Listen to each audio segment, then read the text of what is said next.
Today we're going to do a cap and air filter replacement on a 2005 GD series Honda Jazz. These are a little bit different to the later model Honda Jazz. Cap and air filter is located behind the glove box. So you just open the glove box lid and pull out this parcel that just unclips, and your cabin filter is down in here behind this white cover. Just undo the clips either side and remove the entire tray.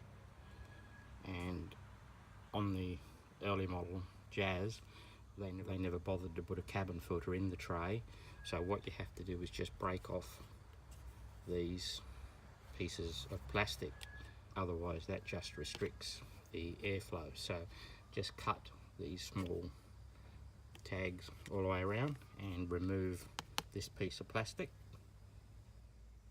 So I'm just using a Stanley knife to cut through the plastic. They cut fairly easily. Snap that piece of plastic off like so, and then just remove the other three pieces as well. You can remove this bit if you want, but that's enough just to remove those three.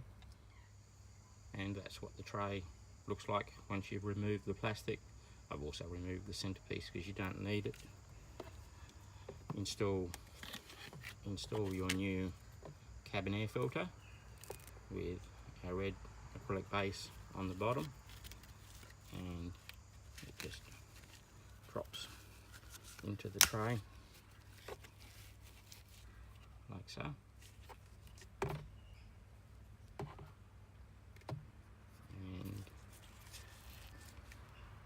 And then just slide your tray back in